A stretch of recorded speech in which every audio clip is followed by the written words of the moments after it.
Bonjour à tous et bienvenue dans Total Foot. C'est un réel plaisir pour cette dernière du mois de janvier et aujourd'hui en plateau, Ilyes Ramdani et Walid Passas sont avec nous. Ultimo Dies et le bon du blog est Eurosport. Bonjour messieurs. Bonjour. Salut Jérémy. Bon, en forme Ilyes? Ouais, nickel, début de semaine. Un habitué des lieux avec un petit nouveau aujourd'hui à tes côtés. J'espère que tu vas bien t'en occuper. Ouais, on va bien l'accueillir. Il a de l'eau, moi j'en ai pas déjà, donc il y a 2 poids 2 mesures. Non, tout va bien.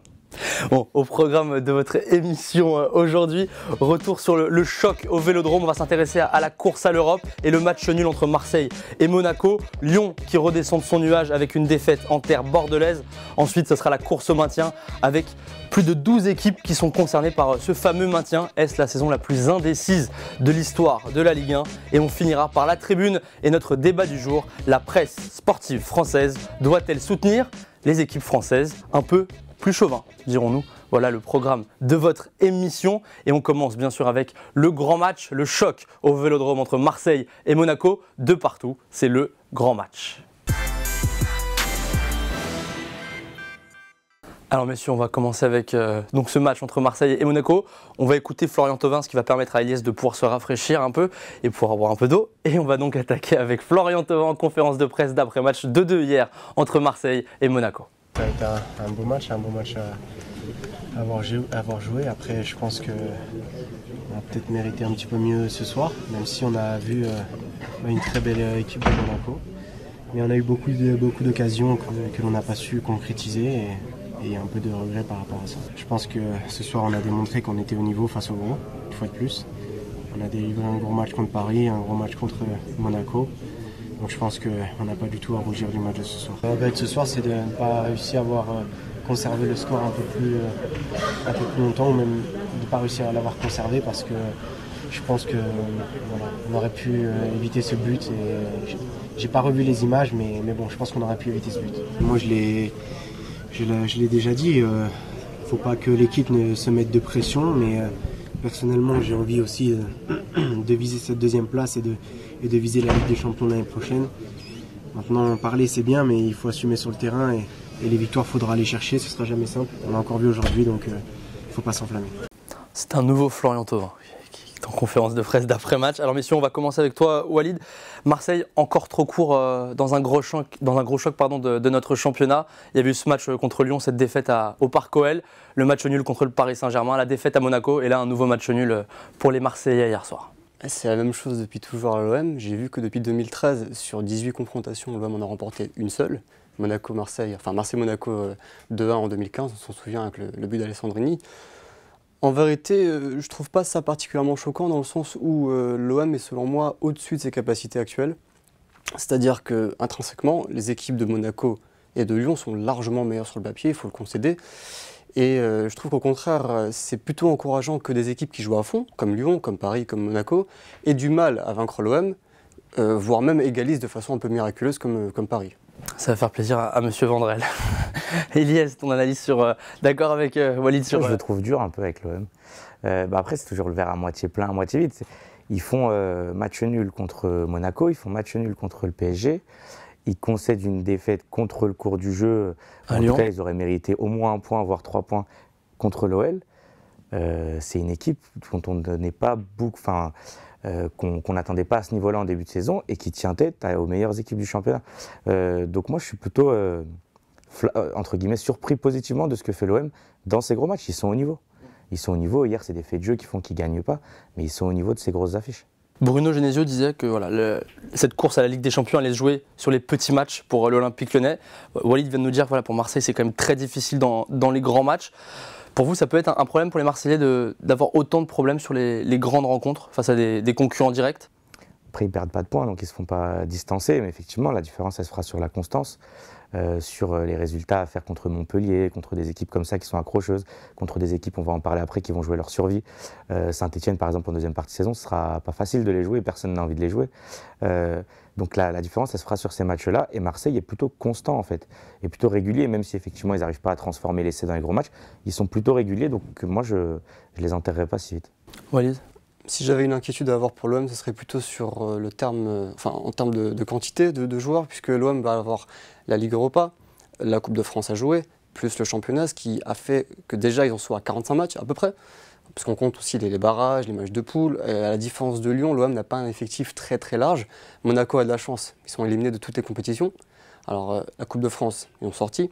La Ligue des Champions, ils sont sortis. Il reste la Coupe de la Ligue. Il reste la Coupe de la Ligue, ils sont déjà en demi-finale. Bon, il reste 2 matchs au maximum. Donc je pense que c'est plutôt à ce niveau-là que l'OM risque d'avoir du mal, sachant qu'on l'a vu lorsque Rudy Garcia fait tourner, l'équipe tout de suite est un petit peu moins efficace. À Épinal, par exemple, sans 2 ou 3 cadres en Coupe de France, il galère pendant plus d'1 heure à battre Épinal, formation nationale 2. Donc effectivement, c'est peut-être le point faible de l'OM sur une finale. Puis il y a toujours ce point d'interrogation concernant l'attaquant de pointe, même si Valère Germain a mis un très beau but hier.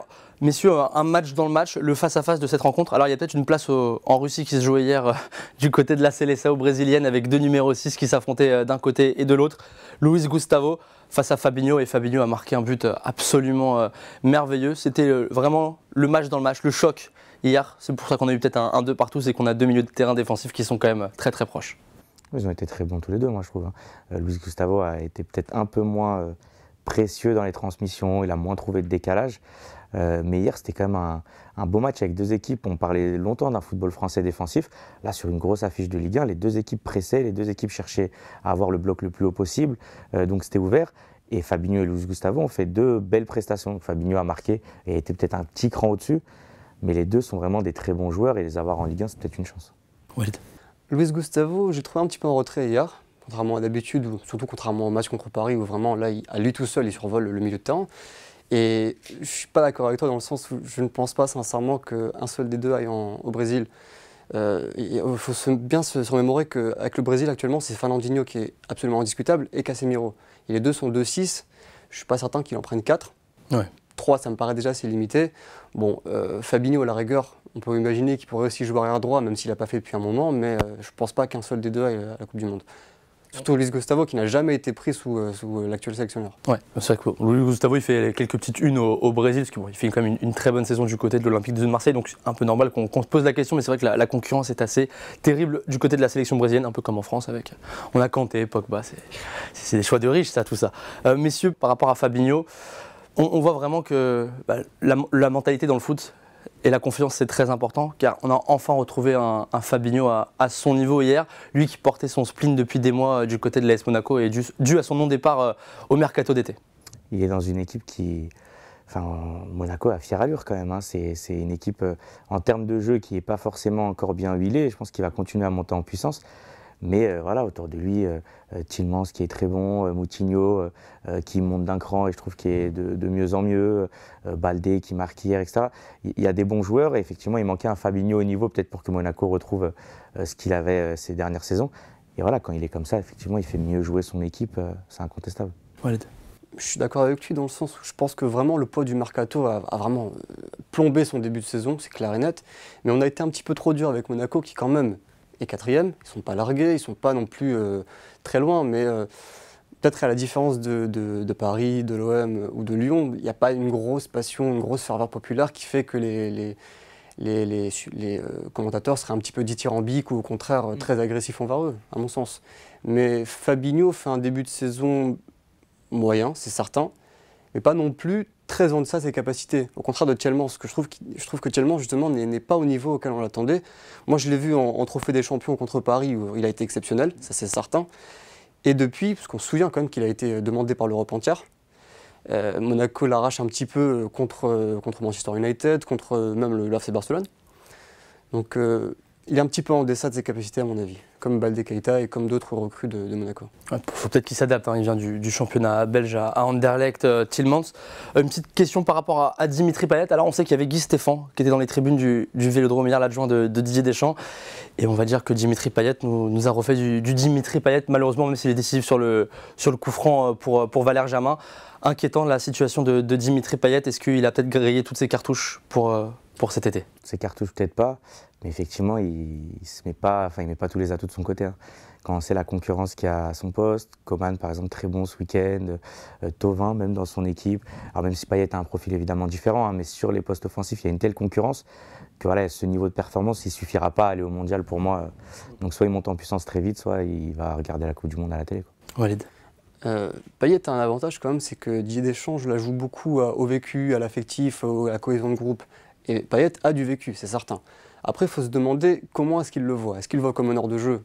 Ce que je ne pense pas, parce qu'à ce moment-là, l'équipe de France devrait modifier sa configuration juste pour lui, et il ne le fera évidemment pas. Soit comme il est droit, et dans ce cas-là, il y a 3 joueurs devant lui, voire 4. Donc, après, le problème de Payet, je pense sincèrement, c'est sa condition physique. Il m'a l'air vraiment, vraiment emprunté. Depuis son passage un petit peu mitigé, sur la fin tout du moins à West Ham, où il a passé 3 semaines sans s'entraîner, je trouve qu'il a vraiment eu beaucoup de mal à se remettre dans le bain. Et cet été, qui plus est pendant la préparation, il se blesse, un bon mois et demi. Ce qui fait que vraiment je le trouve très emprunté sur le terrain, très très lent dans ses gestes. Il n'a plus le petit coup de rein qu'il avait, qui faisait son succès sous Bielsa. On va un petit mot, messieurs, sur l'Olympique lyonnais. On va en parler de cette équipe lyonnaise qui a perdu donc 3-1 hier du côté du Matmut Atlantique pour la première de Gustavo Poyet du côté des Girondins de Bordeaux. Et Bruno Genesio était plutôt agacé en conférence de presse. Sûrement l'un des pires matchs de l'OL cette saison. Je pense qu'on n'a pas mis les éléments nécessaires dès l'entame pour qu'il en soit autrement. Voilà, tout simplement. Il y a des fondamentaux à respecter pour gagner un match. Et ce soir, on ne les a pas respectés, donc on est sanctionné logiquement. Je pense que mentalement, on a été dominé par cette équipe, comme nous, on avait pu dominer Paris, par exemple, au niveau de l'agressivité, au niveau de l'intensité. Ce soir, c'est Bordeaux qui en a mis beaucoup plus que nous et qui a logiquement gagné ce match. On ne s'est pas créé d'occasion, on n'a pratiquement jamais eu la possibilité de revenir dans ce match, si ce n'est lorsqu'on a marqué le premier but en fin de première mi-temps. On s'est dit peut-être que là il y avait la possibilité, mais on n'a jamais su avoir l'emprise sur le match. On ne s'est pas créé suffisamment d'occasions de but, on n'a pas fait suffisamment défendre cette équipe en courant vers son but, pas assez d'appels de balle en profondeur, pas assez de mouvement pour le porteur du ballon. Donc oui, c'est un de nos plus mauvais matchs, je pense, de la saison. Messieurs, cette défaite lyonnaise inquiète, notamment au niveau du contenu. Il l'a dit, Bruno Genesio, un but sur coup de pied arrêté, sinon dans le jeu, c'était le néant. Hier, on va commencer avec toi, Walid. Alors, à Ultimo Diez, il y a Sharaf qui a monté le Bruno Genesio Club. Toi, t'en penses quoi de Bruno Genesio et voilà, de ce non-match des Lyonnais hier? C'était un non-match. On se rappelle qu'ils ont battu Monaco cette semaine et Lyon et Paris le week-end dernier. Je ne suis pas certain que Lyon ait été différent tout au long de l'année. Moi, j'ai remarqué un truc avec cette équipe, c'est vraiment cette capacité, mais depuis toujours, j'ai l'impression, à se mettre au niveau dans un grand match. Systématiquement, on peut dire ce qu'on veut de cette équipe, qu'elle est insupportable, qu'elle provoque, etc. Mais ils sont systématiquement présents, ils battent toujours l'OM, ils sont toujours là contre Paris, toujours là contre Monaco aussi. Après, pour le match d'hier, je l'ai vu. Est-ce qu'il y a eu un effet Gustavo Poyet? Ça me paraît un petit peu trop rapide pour le dire. Le choc mental, bon, la question qu'il faut se poser, c'est de savoir combien de temps il va durer à chaque fois. Mais pour le match d'hier, vraiment, j'ai trouvé les Lyonnais assez apathiques. Peu d'envie, peu de maîtrise technique surtout. Maxwell Cornet était scandaleux hier. Je pense que sa sortie au profit de Traoré était amplement méritée. Après, le jeu lyonnais est ainsi basé. C'est simple, c'est une équipe de contre. Il faut dire ce qu'il en est, c'est une équipe de contre. Ce n'est pas une équipe qui est habituée à dominer, à mener les débats. Contre l'Olympique de Marseille, c'est la même chose, contre Paris, contre Monaco. Donc non, ils vont vite se remettre. Simplement, à mon sens, il y a peut-être un petit problème dans l'animation offensive et je ne suis pas certain que Cornet reste titulaire très longtemps. Yes. Ouais, moi je pense qu'il y a eu un effet Poyet quand même sur l'envie. Voilà, mais effectivement, c'est de courte durée, c'est éphémère. Mais il y a eu un effet, mais ce qui est naturel, c'est à tous les niveaux, il y a un nouvel entraîneur, on a envie de lui montrer des choses. Donc on met de l'envie et ok. Pour Lyon, tactiquement, aussi peu mais Genesio l'a très bien dit, aussi peu de mouvements, aussi peu de décalage trouvé, aussi peu d'inspiration sur les attaques placées, à ce niveau-là, c'est surprenant. C'est-à-dire que quand les deux défenseurs centraux avaient la balle, il y avait 3 milieux de terrain qui étaient alignés, devant la ligne défensive adverse, donc aucune possibilité de casser des lignes avec les passes, et c'était ennuyeux à mourir. Donc effectivement, Lyon est beaucoup plus à l'aise dans le déséquilibre. Pour profiter du déséquilibre adverse, profiter des failles adverses, Lyon est effectivement très à l'aise, avec des profils individuellement très forts, etc. Collectivement, pour trouver des solutions face à un bloc souvent qui attend, etc., c'est beaucoup plus compliqué. Mais il y a quand même eu beaucoup de turnover, beaucoup de jeunes joueurs, beaucoup de joueurs qui sont arrivés cet été, donc ça peut être compréhensible. Mais il ne faut pas que ça dure toute la saison, il faut qu'à un moment, Lyon redevienne. Lyon est un modèle de jeu combiné ces dernières saisons. Donc il faut qu'à un moment, Lyon retrouve cette identité de jeu, être capable de maîtriser le tempo d'un match. Aujourd'hui, ils sont beaucoup comment dirais-je, sujet à l'adversaire et à ce que l'adversaire propose. Mais ils ne l'ont jamais eu sous Genesio. J'ai jamais vu Lyon véritablement dominer de A à Z un match. Non, mais l'année dernière... À Saint-Étienne. Certes. Même par exemple, l'année dernière, la Lacazette, Fekir, même si Genesio n'est pas un tacticien hors pair, dans le jeu combiné, ils étaient capables de maîtriser le ballon, de maîtriser le tempo du match, de le conserver, etc., de trouver des petits décalages. Là, il n'y a rien eu hier, il n'y a eu absolument aucun mouvement, un attaquant qui décroche jamais, quand il décroche, il n'est pas capable de garder la balle, donc c'est compliqué quand même. On les attendra au tournant les Lyonnais, Monaco-Lyon, le week-end prochain. Choc forcément dans ce haut de tableau entre le deuxième et le quatrième. Marseille qui recevra Metz au Vélodrome. Peut-être un match piège pour les Marseillais à la maison. On l'a vu, ils ont parfois un peu du mal contre les équipes du bas de tableau à domicile, les Marseillais. Metz revient très bien. Ouais, Metz revient très très fort. Metz qui a battu l'OGC Nice ce week-end. Belle victoire des Messins. On va enchaîner avec la course au maintien, messieurs, et le scan. Et on va s'intéresser également aux Messins. C'est parti pour le scan. Alors messieurs, ce bas de tableau est complètement fou. Saint-Etienne était relégable à un moment, puis Saint-Etienne est ressorti de la zone rouge. On a vu Bordeaux, on a vu Lille gagner dans la difficulté face à Strasbourg. On a vu Metz battre l'OGC Nice, Angers battre Amiens à domicile. Beaucoup de résultats. Et Toulouse forcément qui a aussi battu sans Pascal Duprat qui a été débarqué en début de semaine, a battu... Ils ont battu qui les Toulousains 3, pardon. Les Stacks, ils ont battu 1-0 les Stacks. Alors messieurs, est-ce que on a là la saison la plus indécise de l'histoire de notre Ligue 1, en tout cas sur le bas du tableau pour la lutte pour le maintien? Ouais, enfin c'est beau de voir qu'aucune équipe n'a, entre guillemets, baissé les armes. Il y a une lanterne rouge, effectivement, on le disait, qui revient très bien. Il y a une équipe qui était relégable il y a encore quelques temps, qui était très mal en point, qui joue aujourd'hui avec Mvila, Ntep et qui a presque un effectif de candidats à l'Europe. Subotic. C'est passionnant à suivre.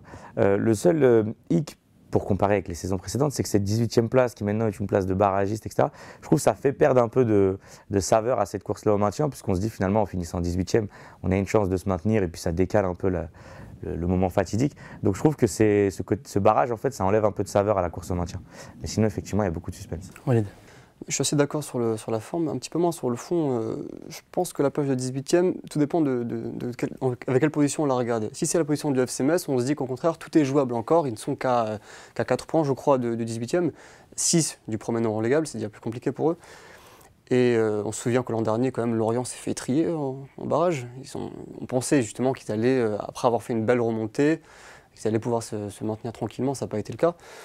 Est-ce que c'est l'une des saisons les plus complexes en termes de jeu pour le maintien? Oui, dans le sens où, comme on ne l'a pas soulevé, mais il y a beaucoup d'historiques justement qui le jouent. Il y a eu beaucoup de bouleversements, pas mal de coachs renvoyés cette année quand même, il faut le préciser. Après, il y a des gros bouleversements dans le championnat français qui font que, on voit le cas lillois par exemple, avec un effectif complètement remanié, sans garantie de succès aucune. On pense encore à Arles Avignon qui avait changé 15 joueurs et qui avait mis, je crois, une dizaine de journées à marquer leur premier point. Bon. Après, est-ce que c'est la saison la plus disputée en bas? Je ne crois pas. Je crois que de toute façon, il suffit d'enchaîner 2 victoires pour se retrouver 9e. On voit Bordeaux. Il suffit d'en perdre 2 pour se retrouver 18e. Après, je pense qu'il faut attendre encore une bonne dizaine de journées avant d'avoir un petit peu des éclaircissements à ce sujet. Oui, pour vous, quand on va arriver sur les 4-5 dernières journées, on commencera déjà à voir plus clair. Ou vu que tout le monde bat tout le monde fait match nul contre tout le monde, toi je te bats, après je vais perdre là-bas, puis après je vais encore gagner là-bas. Est-ce qu'on peut se retrouver à 4-5 journées avec 10 équipes qui se tiennent en 4-5 points? C'est ce qui se passe par exemple en Ligue 2, où l'année dernière notamment, mais cette année ça se profile pareil, jusqu'à la toute dernière journée, il y a 5, 6, 7, 8 équipes qui sont concernées par la montée. Et donc en Ligue 1, il y a la même chose, mais je pense que c'est aussi dû à peut-être un resserrement des niveaux avec des effectifs homogènes qui se ressemblent. Le fait qu'on a les 4 grosses écuries du championnat qui sont au rendez-vous. Il y a des saisons, peut-être que Monaco avait du mal, ou Marseille aussi avait du mal, ou Lyon avait du mal. Là, on a vraiment les 4 gros qui sont à plein régime, avec, on va dire, Paris un peu au-dessus des 3 autres. C'est ça aussi qui fait que le championnat est très, très resserré. Tu vois, quand les Qataris sont arrivés au PSG, on disait que ça allait tuer tout, suspense en Ligue 1, etc. Il y a une course à la 2e place qui est passionnante. Il y a quand même une saison du PSG, on va en parler après, qui est passionnante à suivre. Il y a des belles surprises, Nantes, Guingamp, dans la première partie de tableau. Il y a Dijon, par exemple, qui, moi, me fait plaisir à voir jouer toutes les semaines. Et puis, il y a une course au promus, maintien les qui est promus patiente. aussi qui nous ont Il y a fait des belles promus qui proposent de très belles choses. Il y a une course à la montée en Ligue 2 qui est patiente. Donc je trouve que le football français n'a pas à rougir du spectacle qu'il propose en termes d'enjeu. En termes de jeu, c'est autre chose, mais en termes d'enjeu, c'est intéressant. Walid. Il y a une hausse du niveau qui est considérable, ça c'est certain. Et je me rappelle encore de la saison de l'Olympique de Marseille qui pointait à, je crois, 11 longueurs à la trêve en 2009 de Bordeaux, qui termine champion. Est-ce que c'est probable aujourd'hui? Je ne crois pas, sachant qu'ils ont été champions avec très peu de points. 76, quelque chose comme ça, sachant qu'aujourd'hui Paris devrait faire aux alentours des 90 au minimum. Donc non, il y a une hausse du niveau et puis surtout on voit les faiblesses qui sont enfin révélées, les faiblesses bordelaises depuis des années qui sont enfin mises à la lumière du jour, les faiblesses stéphanoises surtout. Je trouve que Christophe Galtier n'a pas vu son travail, c'est salué, parce qu'il a quand même tiré le meilleur d'un groupe qui selon moi était très faible. Qualitativement, sans cesse Saint-Etienne régressait, le départ de Bameyang, le départ de Gradel et tous ces joueurs-là. Donc non, je pense que c'est quelque chose de positif pour le championnat français, il faut le noter quand même. C'est vraiment une hausse considérable du niveau et qui, à terme, justement, devrait tirer l'ensemble du championnat vers le haut, en Ligue 2 comme en Ligue 1. Ouais. On le rappelle par rapport au barrage, tu disais que voilà, Lorient s'était fait étrier par 3 la saison passée. Par rapport au barrage en Ligue 2, alors il y a les playoffs cette saison en Ligue 2, donc un peu pour vous expliquer. Le 5e va aller jouer contre le 4e. Le 4e ira jouer. Le vainqueur du match entre le 4e et le 5e ira jouer chez le 3e. Et le 3e, qui donc aura battu le 4e ou le 5e, jouera un match aller-retour contre une Ligue 1, donc le 18e au classement. Donc à mon avis... Donc l'équipe qui monte de Ligue 2, c'est vraiment qu'elle a gagné le marathon de Paris. Ouais, si tu finis 5e et que tu arrives sur le barrage face à la Ligue 1, c'est que t'es en pleine bourre. Hein. Tu es sur une série de 3 ou 4 victoires, donc à mon avis, ça peut être très dangereux pour le club de Ligue 1. C'est une stratégie très intelligente à mon sens. Enfin, intelligente, tout dépend de quel point on le prend à nouveau, de Didier Quillot, de la LFP, parce que, à mon sens, c'est une façon aussi d'attirer les investisseurs. Ça ressemble de plus en plus à une ligue fermée, à mon avis. Protéger au maximum les équipes de Ligue 1, les tirer au maximum vers le haut. Bon, pas non plus à la MLS, où il faut carrément payer pour avoir le droit de jouer en première division, mais on s'en rapproche quand même. Mais si on va passer au... Voilà, ça fait l'actu ce week-end, beaucoup de médias ont réagi, et on va vous poser une grande question pour cette dernière partie, c'est la tribune. C'est parti donc, la tribune. Alors messieurs, aujourd'hui au programme donc, de Total Foot, cette dernière partie, ça sera un débat, la tribune. Et le débat proposé, si la presse sportive française doit-elle soutenir ces équipes françaises? Doit-on être plus chauvin en France comme on peut l'être en Espagne ou en Angleterre? Avant de commencer le débat, est-ce que vous êtes d'accord tous les deux ou pas? Oui ou non? Pour moi, non. Mais... Tout dépend en fait de quelle situation. Si c'est simplement un match de poule, non. Si c'est une qualification pour la finale de Ligue des Champions, oui. On va commencer avec Ilyes et le non. Ouais, je sais pas. Alors, je vois bien l'idée derrière de dire qu'il faut quand même soutenir les équipes du pays, et je la comprends. Mais après, on fait du journalisme, on ne fait pas du supporterisme. Enfin voilà, on n'est pas payé par les clubs, on n'a pas de... Finalement, sans rentrer dans des grands discours Albert Londres, mais si tu veux, le moteur de ce métier, c'est les faits, la vérité, etc. Donc s'il faut travestir, maquiller ou enjoliver la réalité pour susciter un élan national en faveur d'une équipe, moi en tant que journaliste, je ne me vois pas faire ça, si tu veux. Je ne me vois pas écrire un édito vibrant pour soutenir telle ou telle équipe. La dernière chose, c'est qu'on n'est pas dans un pays avec une culture foot phénoménale et que les gens n'attendent pas ça, pour moi. Les gens attendent des faits, attendent des choses, voilà, le récit de la saison d'une équipe, attendent de parler de jeu, etc.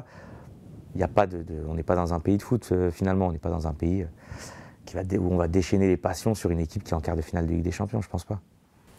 Je pense que ça serait intéressant pour comprendre la situation actuelle, de la comparer avec d'autres situations passées. On pense encore à Aimé Jacquet en 98 qui avait été littéralement fusillé par les médias pendant des mois et qui du coup s'en est servi avec son équipe justement pour tirer des valeurs positives, de courage et d'entrain. Et à l'heure actuelle, c'est bien de comparer aussi avec des presses étrangères.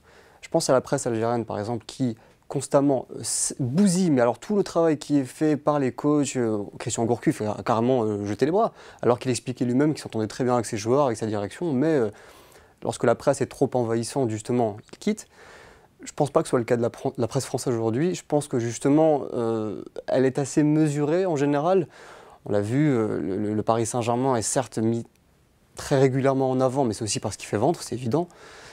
Et je n'ai pas non plus l'impression qu'il y ait un acharnement particulier contre un club. Si on parle des unes très nombreuses que fait le Paris Saint-Germain, on peut aussi parler des notations des entraîneurs. Par exemple, Rudy Garcia n'était que 14e à la trêve. Rudy Garcia qui donc effectivement était 3e à la trêve, il faut quand même le rappeler. Donc non, ça dépend en fait des attentes que les journalistes ont des équipes. Tout simplement, un Dijon qui fait un bon match sera plus facilement noté que le Paris Saint-Germain. Messieurs, une autre question. Alors quand on parle presse sportive française, on parle forcément de l'équipe qui a voilà, cette parole d'évangile dans le pays. On se raccroche souvent à l'équipe pour avoir des infos concernant le sport français. Est-ce que selon vous, l'équipe est en train de se tourner vers le modèle tabloïd, comme on dit en Angleterre, ou le modèle espagnol? Ouais, c'est vrai pour l'équipe et c'est vrai pour les médias audiovisuels, par exemple, les chaînes de télé qui ont les droits avec beaucoup d'émissions de débat qui ressemblent de plus en plus à ce qui se fait en Espagne, par exemple, où on fait des analyses sur des détails, où on peut passer 1 heure sur la réaction d'un joueur qui a levé le bras. El Sharing Muto TV. Par exemple. Et c'est vrai pour l'équipe, mais c'est vrai aussi à la radio, c'est vrai à la télé, avec des consultants qui parfois ne regardent pas vraiment les matchs, j'ai l'impression. Enfin, et en fait, le vrai problème, c'est qu'on parle de moins en moins de jeux et de football. Et c'est le penchant tabloïd, effectivement. L'équipe a changé de format, mais ils ne sont pas les seuls à le faire. C'est-à-dire que c'est plus vendeur de parler de spectacle, de faire du storytelling, de raconter finalement le récit d'une saison. Neymar qui n'est pas content, les séances vidéo sont trop longues, etc. et finalement de parler d'anecdotes. Et on parle de moins en moins de jeux parce que les patrons de médias, les présentateurs considèrent parfois que c'est pas vendeur et que les gens n'attendent pas ce type de débat, ce type d'article, ce type d'éclairage. Et c'est ça le vrai drame, c'est qu'on est dans l'anecdote permanente. Donc on sort du terrain et on parle de tout le reste. Mais le fait qu'ils aient il faut le dire, un monopole au niveau de la presse écrite, on l'a dit, voilà, c'est parole d'évangile, tout ce que va être sorti dans l'équipe, ça va être repris par tout le monde. Donc c'est ça aussi peut-être le problème, Walid? Le problème aussi, c'est le contexte. Il y a de plus en plus de journalisme individuel, si on peut qualifier ça de journalisme, donc des tweetos qui ont des infos par-ci par-là, qui balancent à droite à gauche. Et après, le journalisme français n'est pas non plus devenu un vulgaire The Sun. Moi, je suis parti à Liverpool il y a quelques années. Je voyais que The Sun était encore insulté aujourd'hui, vous savez, après avoir diffamé les supporters. On se souvient des 2 drames qu'a vécu le club. Le journalisme français n'en est pas à ce point-là, mais effectivement, on est de plus en plus dans la culture de l'anecdote. Comment on l'a soulevé? C'est parce que ça fait vendre, tout simplement. C'est la culture, c'est l'intrusion de plus en plus permanente dans la vie privée, c'est le moindre fait se sait, le moindre geste se sait, tout le monde filme, tout le monde poste. Donc le journalisme français est forcément victime du contexte, mais pas plus, à mon sens, que d'autres journalismes comme l'espagnol ou l'italien. Et sur le monopole de l'équipe, en fait, il a raison, il y a de moins en moins de monopole, puisqu'aujourd'hui, tout le monde est journaliste, s'improvise journaliste. Donc, par exemple, si tu prends l'exemple du PSG, les infos sur le PSG, elles sortent parfois sur des comptes Twitter anonymes, elles sortent sur des sites qui ne sont pas des sites de médias professionnels. Donc, l'équipe a cette concurrence-là et est obligée de se démarquer. Alors, comment se démarquer ? Une des façons, c'est de faire ce qu'on disait, ce storytelling, ces anecdotes, cette mise en scène permanente, qui est dommageable, à mon avis, pour le débat footballistique, quoi. Vous parlez du PSG, ce qui a marqué ce week-end, voilà, c'est que de nombreux journalistes de diverses rédactions se sont attaqués au journal L'Équipe. Le Monde a sorti cette stat par rapport aux unes de L'Équipe en 2017. Messieurs, 113 unes sur le Paris Saint-Germain. 1 jour sur 3, il y a le Paris Saint-Germain, 1 jour sur 3, à la une de l'équipe. Si on lit la plupart des unes, mais si on a l'impression que le Paris Saint-Germain joue la relégation en championnat, la bagatelle, hein, Paris c'est flou, la zizanie, l'implosion, attention à la boulette, comme un doute, Paris sous la menace, l'état d'alerte, clé verte, le gentilhomme. Messieurs, clé verte c'est la meilleure. Sur l'équipe, il y a un autre débat, c'est la place du foot en tant que tel. Et voilà, parfois il y a des grands événements dans d'autres sports qui ne sont pas mis suffisamment en valeur, mais ça, voilà, on n'est pas là pour faire le procès de l'équipe. Mais en revanche, sur le journalisme sportif en général, il y avait la même chose avec l'équipe de France cet été. C'est pas propre au PSG. L'équipe de France, par exemple, pas cet été, pardon, à l'Euro 2016. De quoi on parlait? On parlait de Pogba qui vient en claquette au petit déjeuner. On parlait de polémiques sur des PlayStation, enfin je ne sais plus exactement ce que c'était, Griezmann. Et on était dans l'anecdote. Et le problème, c'est qu'en fait, la relation entre les joueurs et les sources finalement et les journalistes, ça a beaucoup changé. Il y a 20 ans, il y avait des appels permanents, il y avait une vraie connivence. Et aujourd'hui, il y a cette même connivence, mais avec des joueurs qui sont méfiants vis-à-vis des journalistes qui ne sont pas de leur génération, qui n'ont pas leur code. Donc les journalistes ont besoin d'aller chercher des infos ailleurs et ils les cherchent autour finalement. Il n'y a quasiment plus d'enquête, d'investigation, puisque c'est à la mode dans le journalisme français, il n'y en a quasiment pas dans le foot aujourd'hui, puisqu'il y a une trop grande connivence. On voit des consultants stars qui sont amis avec des entraîneurs, avec des infos qui sont orientées, des joueurs qui ne veulent pas parler, donc qui se font un peu bousiller dans les notes parce qu'ils ne veulent pas accorder de off ou d'interview. À mon avis, il y a une réforme globale finalement à faire des mentalités dans le journalisme sportif français.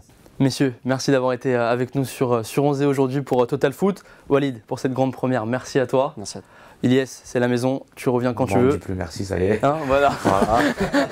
Tu auras de l'eau, je te promets que tu auras de l'eau la prochaine fois, bouteille et tout, on va te mettre au max, Ilyes. Merci à tous de nous avoir suivis sur 11-0. Demain, c'est le retour de Monsieur Steven De Vos qui est en pleine forme après la magnifique défaite de l'OGC Nice en terre Messine. Merci à tous de nous avoir suivis et très bonne semaine. Football, plaisir.